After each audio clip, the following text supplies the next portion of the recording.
Bonjour, nous avons quelque chose d'exceptionnel pour vous aujourd'hui. Nous allons lancer ChatGPT Agent, mais avant de commencer, j'aimerais demander à l'équipe de se présenter, en commençant par Yash. Bonjour, je suis Yash. Je travaille dans l'équipe Agent et avant cela, je travaillais sur Operator. Bonjour, je suis Zikin. Je travaille sur la recherche Agents, auparavant sur la recherche approfondie. Bonjour, je suis Cassé. Je suis chercheur sur les agents, anciennement sur Operator. Bonjour, je suis Isa. Je suis chercheuse sur Agent, auparavant sur Deep Research. Donc, nous avons commencé à lancer les agents plus tôt cette année. Euh, Nous avons lancé Deep Research, nous avons lancé Operator, et les gens étaient très enthousiastes à ce sujet. Les gens pouvaient le voir que maintenant, l'IA pouvait accomplir des tâches complexes pour eux. Mais il est vite devenu clair pour nous que ce que les gens voulaient vraiment, c'était que nous réunissions ces capacités, et plus encore. Les gens voulaient un agent unifié, qui puisse agir de manière autonome, utiliser son propre ordinateur et accomplir pour eux des tâches réelles et complexes, qui puissent passer sans effort de la réflexion à l'action, utiliser de nombreux outils, le terminal, naviguer sur le web, voire produire des choses comme des feuilles de calcul, des présentations et bien plus encore. Et l'une des choses, c'est que les gens voulaient pouvoir faire cela sur une longue période et en quelque sorte pour des tâches universelles. L'équipe a donc travaillé très dur pour mettre tout cela en place et aujourd'hui, nous avons ChatGPT Agent. C'est probablement plus facile de te le montrer que de continuer à en parler. C'est l'un des moments où je sens l'IA fonctionner, alors regardons-y de plus près. Génial. Merci Sam. Bonjour à tous. Je suis très heureux de partager ChatGPT Agent avec tout le monde. Et comme Sam l'a dit, plongeons directement dans la démo. D'accord, donc nous sommes sur ChatGPT que nous connaissons et aimons tous. Et pour activer le mode Agent, il suffit de cliquer sur le menu Outils et de sélectionner Agent. Vous pouvez aussi simplement taper Agent dans la barre de composition et cela vous amènera en mode Agent. Edward et moi avons un mariage auquel nous devons assister plus tard cette année. C'est pour l'un de nos amis communs. Devrait-on laisser l'agent l'organiser? Ouais, faisons-le. J'ai besoin d'une tenue. Et n'oubliez pas le cadeau. Ok, super. Nous n'oublierons pas le cadeau. C'est une invite un peu plus longue, donc je l'ai copiée dans ma mémoire tampon, donc je vais juste continuer et la coller. D'accord. Alors voyons ce que ça dit. Nos amis vont se marier plus tard cette année, comme je l'ai dit, Minnie et Sarah, et nous voulons que l'agent nous aide à trouver une tenue qui corresponde au code vestimentaire. Propose quelques options élégantes mais luxueuses en tenant compte du lieu et de la météo. Nous voulons aussi qu'il nous trouve des hôtels et comme Edward l'a dit, n'oublie pas le cadeau. Alors voyons. Eh oui, envoie la demande. Comme Sam l'a dit, l'agent utilise un ordinateur. Donc au début, il configure son environnement. Vous savez, ça prend 1 minute ou 2, ou en fait non, c'est 5 secondes, pour configurer son environnement. Et dans ce cas, comme vous le voyez, il comprend la demande. Il me demande une clarification. Je vais juste le laisser continuer et travailler quand même. Je pense que ça a été confus en disant oh, quelle est exactement l'heure de la date du mariage. Je pense qu'il le découvrira en utilisant le site web. OK, cool. Alors maintenant, c'est parti. Il commence à traiter l'invite et ouvre un navigateur. Et pour vous expliquer ce qui se passe, voici Isa. Ouais. Comme mentionné, nous avons donné à l'agent l'accès à son propre ordinateur virtuel et cet ordinateur dispose de nombreux outils installés, parmi lesquels il peut choisir pendant qu'il accomplit la tâche. Dans ChatGPT, vous pouvez voir une visualisation de l'écran de l'ordinateur de l'agent et vous pouvez voir en surimpression sa chaîne de pensée et son texte, c'est-à-dire ce qu'il pense pendant qu'il accomplit la tâche et décide de la prochaine étape. Nous avons donné à l'agent accès à 2 façons différentes de naviguer sur Internet. D'abord, nous lui avons donné un navigateur textuel similaire à l'outil Deep Research qui lui permet de lire de nombreuses pages web de manière très efficace et rapide et de les rechercher. Nous lui avons également donné accès à un navigateur visuel similaire à l'outil Operator qui lui permet d'interagir réellement avec l'interface utilisateur d'une page web. Il peut donc faire glisser des éléments. Il peut utiliser le curseur pour cliquer un peu partout. Il peut ouvrir des composants de l'interface utilisateur. Il peut remplir des formulaires et saisir du texte dans des zones de texte. C'est très flexible. Donc, ces 2 outils ils sont très complémentaires. Et puis, nous lui avons aussi donné accès à son propre terminal afin qu'il puisse exécuter du code et il peut également générer et analyser des fichiers comme des présentations ou des feuilles de calcul. Et puis, via le terminal, il peut aussi appeler des API, aussi bien des API publiques que des API permettant d'accéder à vos sources de données privées, comme Google Drive, Google Calendar, GitHub, SharePoint et bien d'autres. Uniquement si vous les connectez explicitement, de la même manière que les connecteurs Deep Research. Et il a également accès à l'API de génération d'images, donc il peut créer de beaux visuels pour des présentations ou d'autres choses pendant qu'il accomplit ses tâches. Comment décide-t-il quels outils utiliser ici? Oui, nous avons entraîné le modèle à passer d'une capacité à l'autre grâce à l'apprentissage par renforcement. C'est le premier modèle que nous avons entraîné qui a accès à cette boîte à outils unifiée. Un navigateur texte, un navigateur graphique et un terminal, le tout dans une seule machine virtuelle. Pour guider son apprentissage, nous avons sélectionné des tâches complexes qui nécessitent l'utilisation de tous ces outils. Cela permet au modèle non seulement d'apprendre à utiliser ces outils, mais aussi de savoir quand utiliser quel outil en fonction de la tâche à accomplir. Au début de l'entraînement, le modèle peut essayer d'utiliser tous ces outils pour résoudre un problème relativement simple. Avec le temps, à mesure que nous récompensons le modèle pour avoir résolu des problèmes correctement et efficacement, il fera des choix d'outils plus intelligents.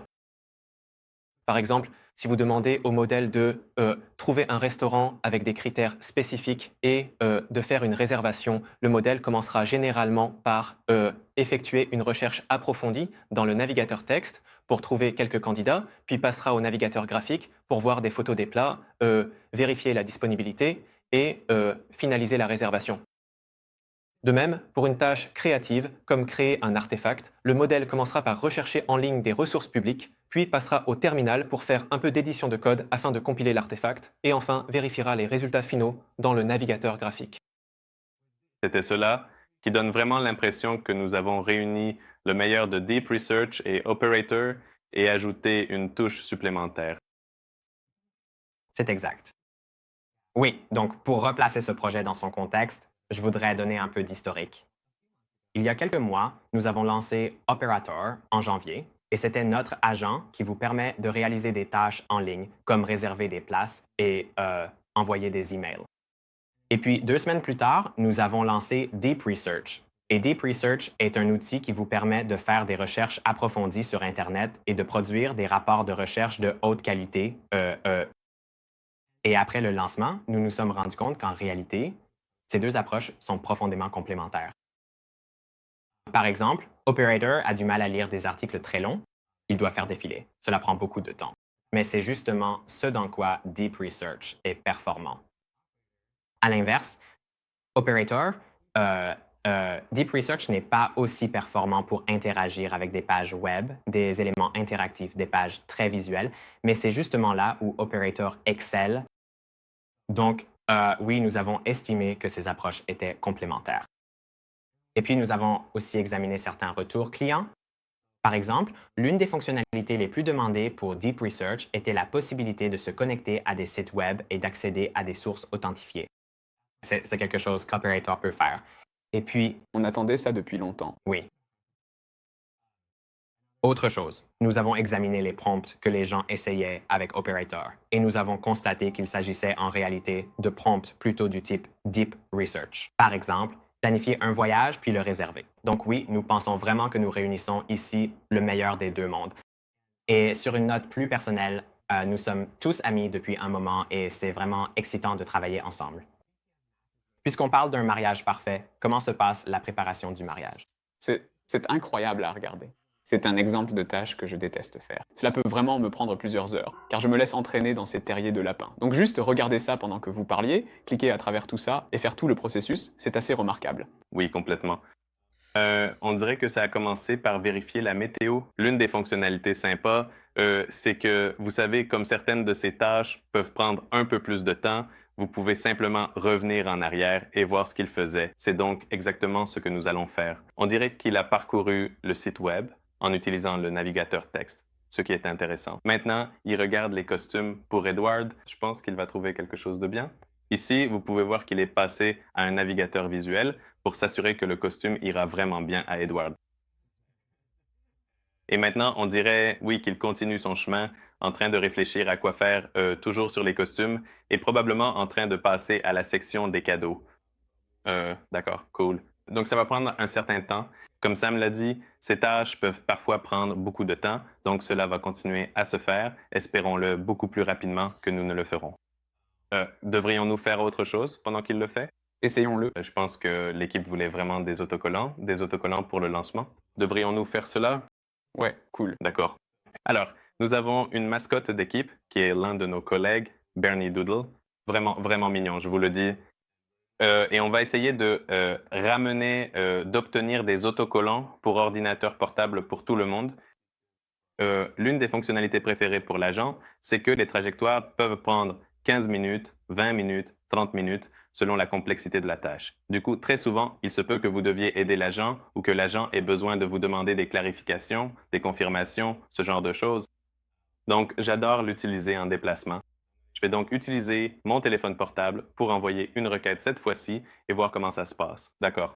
Alors, voyons voir. OK, nous sommes donc sur ChatGPT. J'ai déjà sélectionné le mode agent. J'ai également saisi notre jolie mascotte et je vais rapidement coller une requête. La requête dit donc créer des cadeaux pour l'équipe, des autocollants pour ordinateur portable un par un et commandez-en 500. Je dirai également j'aime Sticker Mule que nous avons utilisé dans le passé et je l'enverrai. D'accord. Donc, tout comme sur le web, ça va peut prendre un peu de temps, réfléchir à ce qu'il fait et il va lancer la requête. Et pendant que ça avance, il faudra un peu de temps pour démarrer. Est-ce que... Ah, voilà. Donc, il va commencer à travailler dessus. On dirait qu'il commence à créer l'art en style anime. Il va probablement utiliser Imagen, dont Isa a parlé plus tôt, pour créer un art en style anime. On verra bien ce que ça donne. Pendant ce temps, y a-t-il autre chose que nous voulons faire? Oh oui, j'ai aussi besoin d'une paire de chaussures parce que mes chaussures ont été abîmées. Comment ont-ils été endommagés? Par la pluie? ASF? Oui. Cool. D'accord. Eh bien, achetons aussi une paire de chaussures à Edward alors. Oh, pouvez-vous également nous trouver une paire de chaussures noires pour hommes en taille? 9,5. 9,5. L'une des capacités clés du modèle est donc de pouvoir interrompre. Je pense que, vous savez, comme les trajectoires prennent beaucoup de temps ou peu importe le temps, il est vraiment important pour nous de donner l'impression que c'est très multitour afin que les utilisateurs puissent intervenir. L'utilisateur peut le diriger, l'utilisateur peut lui donner plus de conseils, moins de conseils, tout ce que nous voulons faire. Et c'est ce que nous faisons ici. En gros, le modèle continuait son travail en traitant tout ce qu'on lui avait demandé auparavant. Et dans ce cas, on lui a simplement dit « Hey, peux-tu aussi nous trouver une paire de chaussures noires pour hommes ?» Et maintenant, il réfléchit et avec un peu de chance, il va bientôt en tenir compte et poursuivre sa trajectoire. Voilà. Donc, il dit qu'il a bien pris en compte l'interruption. Il a dit « D'accord, super, je vais chercher des chaussures noires pour hommes en taille 9,5 et il va s'y mettre. Mais peut-être que Yissa peut nous en dire un peu plus sur la façon dont ça fonctionne. Oui, bien sûr. Comme vous pouvez le voir, l'agent est très collaboratif et c'était vraiment important pour nous lors de l'entraînement du modèle et de la conception du produit. Si vous demandiez à une autre personne d'accomplir une tâche pour vous, vous lui donneriez probablement quelques instructions pour commencer, puis elle pourrait vous poser des questions pour clarifier. Ensuite, elle commencerait la tâche et se rendrait compte qu'elle a besoin de plus de précision ou de votre autorisation pour se connecter à quelque chose ou faire quelque chose en votre nom. Et puis, vous pourriez vous rendre compte, ah, j'ai oublié de mentionner ce détail ou demander où elle en est. Comment ça se passe pour toi? Est-ce que je peux t'aider à te rediriger si tu t'engages sur la mauvaise voie ou quelque chose comme ça? De la même manière, pour ces tâches agentiques qui prennent vraiment beaucoup de temps, il est très important que l'utilisateur et l'agent puissent tous les deux initier une communication l'un avec l'autre afin que l'agent puisse t'aider le plus efficacement possible dans tes tâches. C'est donc quelque chose que nous avons en fait entraîné dans le modèle. Nous l'avons entraîné à pouvoir poser des questions de clarification, pas à chaque fois comme Deep Research. Nous lui avons aussi demandé cela. Nous l'avons également entraîné à être interrompable, comme Yash vient de le montrer, et parfois il te demandera aussi des clarifications ou des confirmations en cours de route. Oui, et travailler avec un agent, c'est aussi accepter que parfois il fera des erreurs. C'est pourquoi nous avons jugé important d'entraîner le modèle à te demander une confirmation à l'étape finale des étapes importantes. Par exemple, avant d'envoyer un email, il te demandera peut-être de jeter un œil au brouillon pour vérifier s'il est cohérent et s'il n'y a pas de fautes embarrassantes. Et s'il y en a, tu peux soit lui demander de les corriger, soit prendre directement le contrôle du navigateur, entrer dans l'environnement de l'agent et les corriger toi-même. De cette façon, cela devient collaboratif et tu peux vraiment travailler avec l'agent. On regarde peut-être une dernière démo. On a cette petite tradition amusante lors des lives. Utiliser nos nouveaux modèles pour s'auto-évaluer ou faire quelque chose d'un peu méta. On pourrait faire quelque chose dans ce genre. Oui, faisons ça. Alors, Les gens veulent savoir les performances du modèle. oui. C'est donc une consigne qu'on a déjà donnée aux agents hier. Donc, en gros, on demande au modèle de récupérer sa propre note d'évaluation depuis notre connecteur Google Drive et de créer quelques diapositives. On veut que ce soit simple, pas d'introduction, pas de conclusion, juste présenter les résultats dans les graphiques. Comme vous pouvez le voir, le modèle se connecte maintenant à l'API Google Drive et effectue ensuite une recherche via l'API. Là, il semble que le premier résultat soit très pertinent, donc il lit le premier résultat. Maintenant, il lit le premier résultat en détail. Accélérons cette lecture. Ensuite, le modèle pourrait relire le résultat et écrire du code. Ici, vous pouvez voir que le modèle utilise le générateur d'images appelé Image Generation Tool pour créer des décorations pour les diapositives. Voyons donc à quoi ressemble la première diapositive créée par le modèle. Ici, le modèle écrit du code qui sera compilé pour devenir les diapositives finales. Voici donc la première diapositive que le modèle crée dans cette démonstration, qui est correcte, mais pas encore assez soignée. L'une des caractéristiques clés de l'apprentissage par renforcement est que le modèle va revoir, réviser ses propres résultats et les affiner pour fournir de bons résultats finaux. Voyons ce que finalement le modèle nous propose. Nous pouvons cliquer sur Passer et alors le modèle nous donne un bon fichier PowerPoint. C'est donc un vrai PowerPoint que vous pouvez télécharger et ouvrir dans n'importe quel logiciel. Ouvrons-le dans Office. Présentons donc les diapositives que le modèle vient de générer. Tout d'abord, il y a deux benchmarks d'intelligence.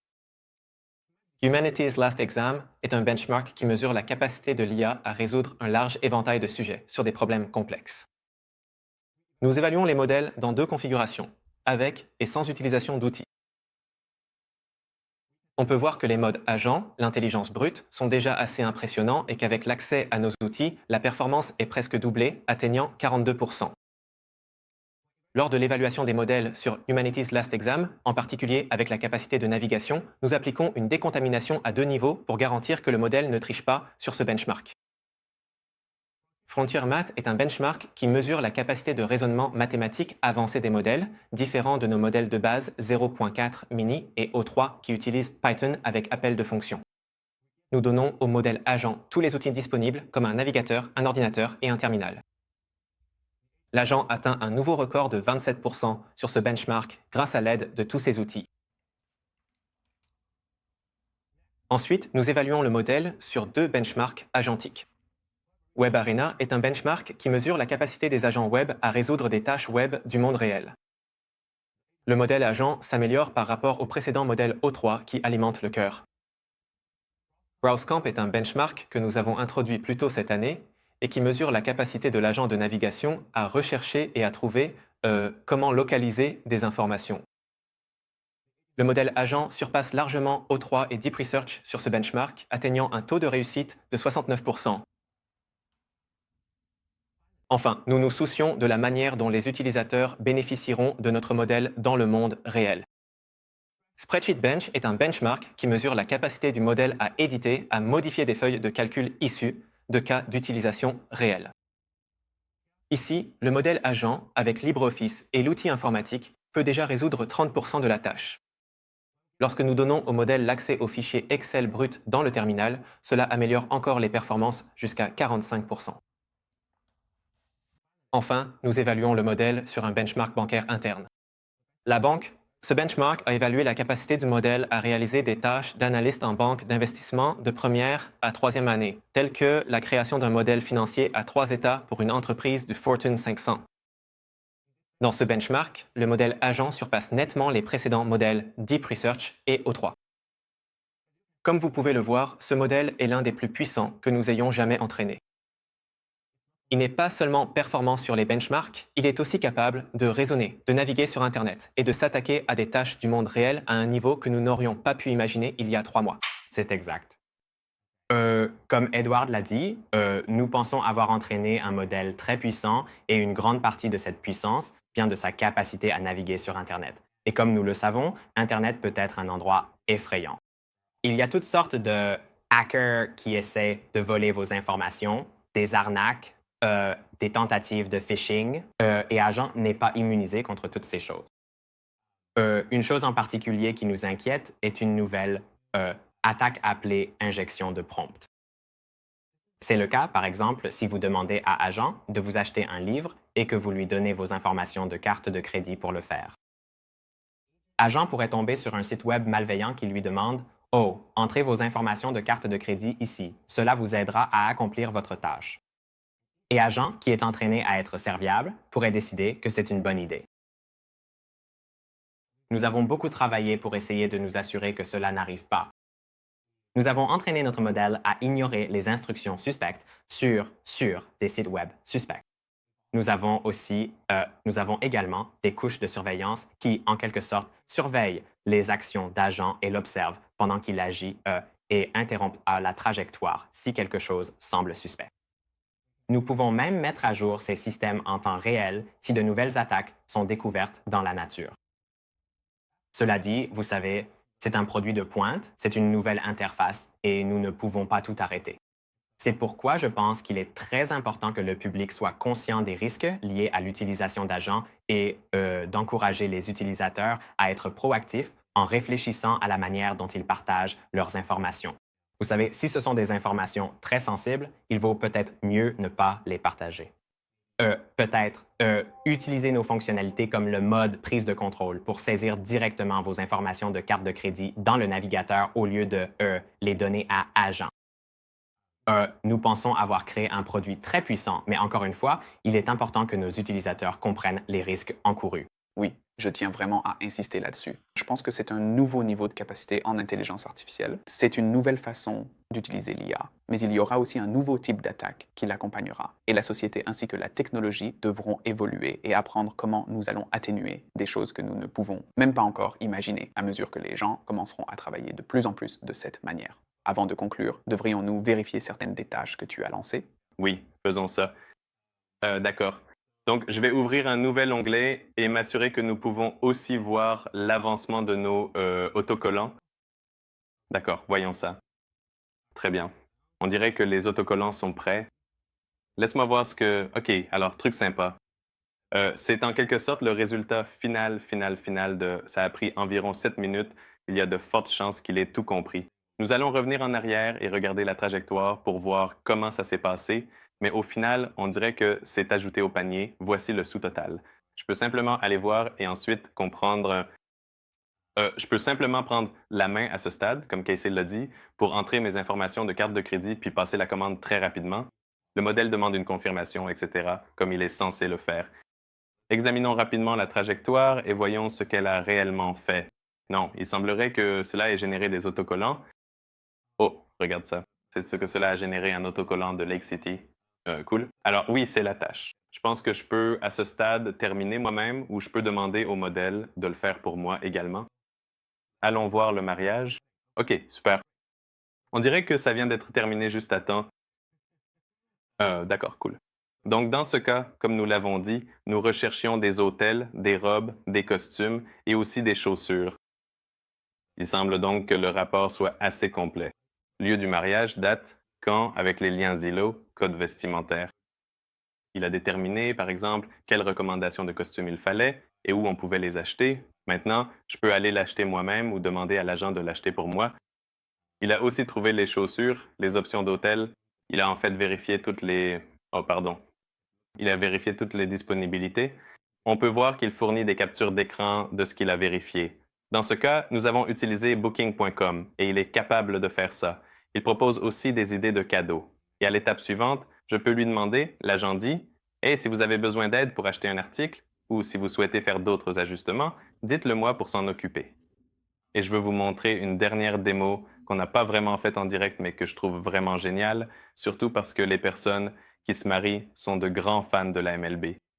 Alors, nous avons demandé à l'agent de construire un itinéraire optimal pour visiter les 30 stades de la MLB au cas où vous envisageriez un congé sabbatique et ensuite de concevoir le trajet optimal en donnant la priorité aux soirées Hello Kitty et autres événements et de présenter le plan final sous forme d'un tableau détaillé.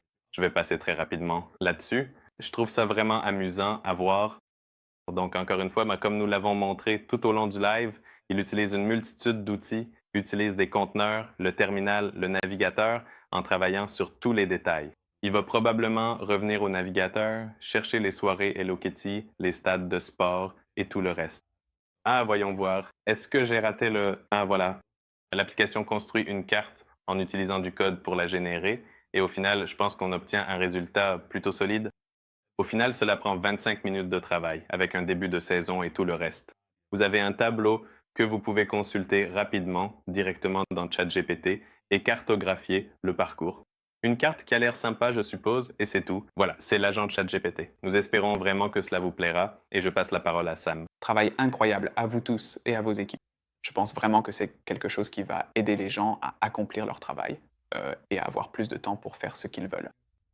Je trouve vraiment incroyable tout ce que vous avez réuni pour offrir cette expérience et voir l'agent utiliser Internet, créer ses tableaux, faire des PowerPoint ou autres et accomplir tout ce travail. C'est vraiment impressionnant. Nous lançons aujourd'hui la fonctionnalité pour les utilisateurs Pro, Plus et Team. Les utilisateurs Pro auront droit à 400 requêtes par mois. Les utilisateurs Plus et Team auront droit à 40 requêtes par mois. Le déploiement devrait être terminé d'ici la fin de la journée pour les utilisateurs Pro et très bientôt pour les utilisateurs Plus et Team. Nous essaierons d'être en ligne pour les utilisateurs Enterprise et EDU d'ici la fin du mois. Comme Casey l'a mentionné, même si c'est une technologie nouvelle extrêmement enthousiasmante, il y a de nouveaux risques. Les gens ont appris à utiliser Internet de manière généralement assez sûre, même s'il y a bien sûr encore des arnaqueurs et d'autres types d'attaques. Les gens vont devoir apprendre à utiliser les agents d'IA, et la société va aussi devoir apprendre à se défendre contre les attaques visant les agents d'IA. Donc, nous commençons avec un système très robuste, avec beaucoup d'avertissements. Nous assouplirons cela au fil du temps, à mesure que les gens s'y habitueront. Mais nous voulons vraiment que les gens considèrent cela comme une nouvelle technologie, avec une nouvelle surface de risque, et qu'ils fassent preuve de toute la prudence dont Casey a parlé. Cela dit, nous espérons que vous allez adorer. C'est encore très tôt, nous allons l'améliorer rapidement et nous sommes impatients de voir où tout cela va mener. Donc, encore félicitations, merci beaucoup. Nous espérons que vous apprécierez